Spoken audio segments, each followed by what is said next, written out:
Hi all, namaste, welcome back to my channel and you are watching Inspire Nepali Mom. आज चाहिँ म तपाईहरुलाई unboxing video share गर्न गइरहेकी छु। मैले चाहिँ अनलाइनबाट अर्डर गरेको थिएँ एउटा plant. So I am going to unbox that plant है त देखिराख्नु भएको छ मेरो ब्याकग्राउन्डमा। सो हेरेरै तपाईहरुलाई पनि थाहा हुनेछ कुन चाहिँ प्लान्ट होला भनेर। I am not going to share it now है त। So let's do it together. Aeroplane को आवाज आउँदैछ। सो साथीहरु लेट्स स्टार्ट नाउ। आज चाहिँ वेदर पनि राम्रो भएको भएर म चाहिँ मेरो यो ब्याकयार्ड किचन गार्डनमा चाहिँ भिडियो बनाउन मन लागेर आज यहीँनेरि यो अनबक्स गर्नु लागेको। अनि मेरो ब्याकग्राउन्डमा देखिराख्नु भएको होला यो चाहिँ काइन्ड अफ ट्रपिकल गार्डन जस्तो देखिरहेछ। इनफ्याक्ट मैले चाहिँ बनाउन खोजेको चाहिँ ट्रपिकल टाइपको गार्डन बनाउन खोजेको, तर कति धेरै अझै प्लान्टहरु एड गर्नु बाँकी छ मेरो ट्रपिकल गार्डन बनाउनको लागि। सो यति भन्दै let's start the unboxing now. So यो चाहिँ मैले अनलाइन अर्डर गरेको हो। यो चाहिँ gardenheaven.co.uk रहेछ यसको वेबसाइट चाहिँ। यो चाहिँ मेरो फर्स्ट प्लान्ट हो यो plant शपबाट। So let's see how it goes either. So let's start the unboxing.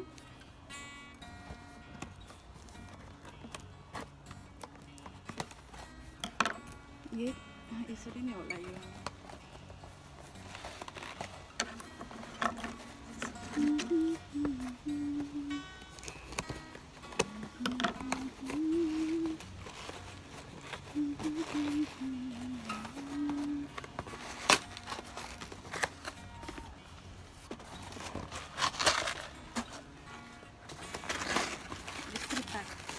हुन्छ यो प्लान्टहरु चाहिँ नमरोस् भनेर।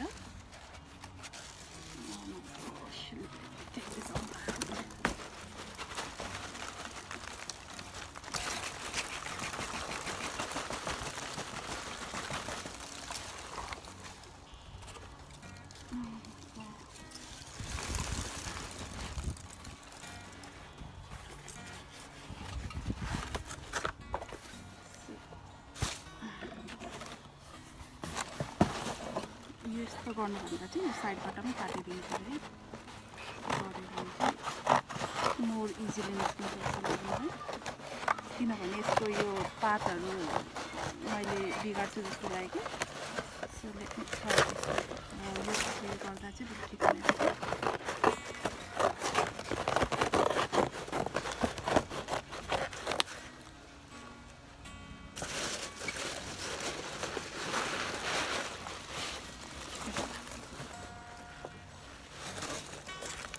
सो यो प्लान्ट हो मैले आज अर्डर गरेको। सो यो भन्न सक्नुहुन्छ कतिजनाले यो के को प्लान्ट होला? Can you guess? ब्युटिफुल हेर्नुस् न यसको पातहरु अनि यो यस्तो रेड स्टेमले चाहिँ मलाई एट्र्याक्ट गरेको हो। सो यो प्लान्ट चाहिँ गेस गर्नुभयो के होला? सो यो प्लान्ट चाहिँ यसलाई चाहिँ भन्छ यसको इंग्लिश नेम चाहिँ एन्सेटे मोरेली भन्छ। यो चाहिँ रेड बनाना पनि भन्छ, इथियोपियन रेड बनाना पनि भन्छ। बेसिकली यो चाहिँ बनाना केराको प्लान्ट हो है। यो चाहिँ आउटडोर पनि हुन्छ, यो आउटडोरै हुने हो खास चाहिँ। अब आउटडोर राख्यो भने चाहिँ अब केराहरु पनि फल्छ।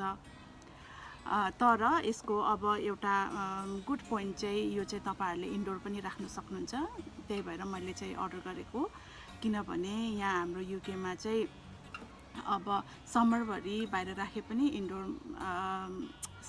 समरभरि बाहिर राखे पनि विन्टरमा चाहिँ अब frost they can not survive the frost. So भित्र राख्नु पर्छ। अब सो लेट्स सी अब कतिसम्म ठुलो हुने रहेछ भित्र राख्दाखेरि हैन। हेर्नुस् यसको पात कति राम्रो छ के हेर्नुस् न। अब भित्र राख्दाखेरि चाहिँ कतिसम्म ठुलो हुने रहेछ अनि कतिको सर्भाइभ हुने रहेछ। So I want to see कतिले चाहिँ अब यसलाई चाहिँ बाहिरै राख्ने रहेछ आई मिन बाहिरै प्लान्ट बाहिरै राख्ने ठुलो पनि हुने रहेछ अनि विन्टर आउनु लागेपछि चाहिँ बेसिकली यो चाहिँ युकेको कन्टेक्स्टमा अनि जाडो विन्टर मन्थ सुरु भइसकेपछि चाहिँ जाडो सुरु हुनु लागिसकेपछि चाहिँ यसको पुरै स्टेम कट गरेर अनि पटमा रिपोर्ट गरेर इन्डोर पनि राख्ने रहेछ कतिले चाहिँ सोफार मैले चाहिँ त्यस्तो प्लान गरेको छैन जस्ट फर इन्डोर राख्नुको लागि मात्रै मैले चाहिँ अहिले सोचेको छु त्यही भएर मैले चाहिँ यो चाहिँ अर्डर गरेको हो तपाईहरुलाई पनि मन पर्यो होला है राम्रो छ अब यसको यो जुन पछि ठुलो भएर एकदमै ठुलो त्यो केराको पातहरू जस्तै अब केरै हो भनौँ न ठुलो त्यो अरू केराको पातहरू जस्तो हुँदा त यति राम्रो देख्ने के यो प्लान्ट त एकदमै राम्रो देख्ने सो यो भयो मेरो आजको मेरो अनबक्सिङ मेरो इन्सेटे मोरेली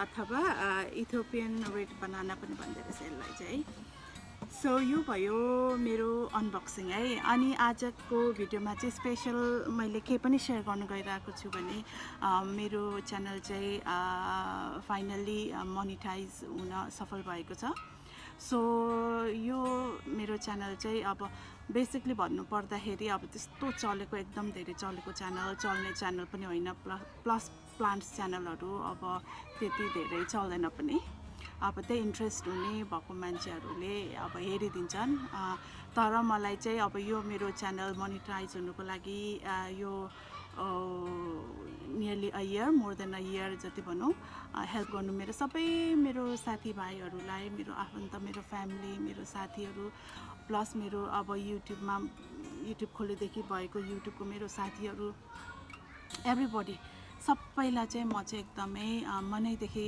धन्यवाद दिन चाहन्छु थ्याङ्क यू सो मच तपाईहरुको हेल्प सपोर्ट नभएको भए यति छिटो यसरी मेरो च्यानल पनि अब मोनेटाइज हुन सक्दैन थियो होला अनि अरू अब यो च्यानल मोनेटाइज भयो भनेर अब त्यस्तो एक्साइटेड त होइन तर यति मैले अब डेली गरिरहेको मेरो प्लान्ट्सहरूको केयरहरू प्लस अब गार्डनिङ मनपर्छ भेजिटेबल गार्डनिङहरू मनपर्छ त्यही भेजिटेबल रोपेको कसरी रोप्ने के इन्ट्रेस्ट भएको भेजिटेबलहरू रोपेको छु हार्भेस्ट गरेको अब त्यति सेयर गर्ने अरू खासै त्यस्तो केही पनि गर्ने होइन मेरो च्यानलमा चाहिँ त्यही हो मेरो डे टु डेको मेरो प्लान्ट्स केयरहरू अनि मेरो प्लान्ट्सको अपडेटहरू मेरो भेजिटेबल गार्डनिङ जुन चाहिँ समर टाइममा मात्रै हुन्छ यहाँनिर एट द मोमेन्ट भइरहेको छ फ्यु मन्थ्सको लागि मात्रै यो चाहिँ अनि त्यसपछि मेरो इन्डोर प्लान्ट्स केयरहरू जुन सेयर गर्छु तपाईहरुसँग so yes once again thank you so much तपाईहरुलाई एकदमै मेरो हृदयदेखि नै धन्यवाद दिन चाहन्छु अब कति मेरो अब क्लोज फ्यामिली क्लोज फ्रेन्डहरू जसले मलाई इन्करेज गर्नुभयो जसले मलाई सपोर्ट गर्नुभयो अब इभन घरमा यसरी भिडियोहरू बनाउनु पर्छ टाइम जान्छ अब इन्भाइरोमेन्ट चाहिन्छ भिडियोहरू बनाउनुको लागि त्यसको लागि अब मेरो हस्बेन्ड मेरो किड्सहरूलाई अब एकदमै धेरै धन्यवाद दिन चाहन्छु अनि यस सो यति नै हो आजको मेरो भिडियो कस्तो लाग्यो तपाईहरुलाई फिडब्याकमा लेख्न नभुल्नु होला स्पेशली यो मेरो प्लान्ट कस्तो लाग्यो तपाईहरुलाई अनि यसको केयर टिप्स अनि रिपोर्टहरू म अरू कमिङ भिडियोजहरुमा सेयर गर्नेछु सो हस् त साथीहरु आजको लागि यति नै I'll see you guys next week with some other interesting video के सम्बन्धी कस्तो चाहिँ भन्दिनँ हैन some interesting plant related videosहरु so until then keep yourself safe and do whatever you like bye take care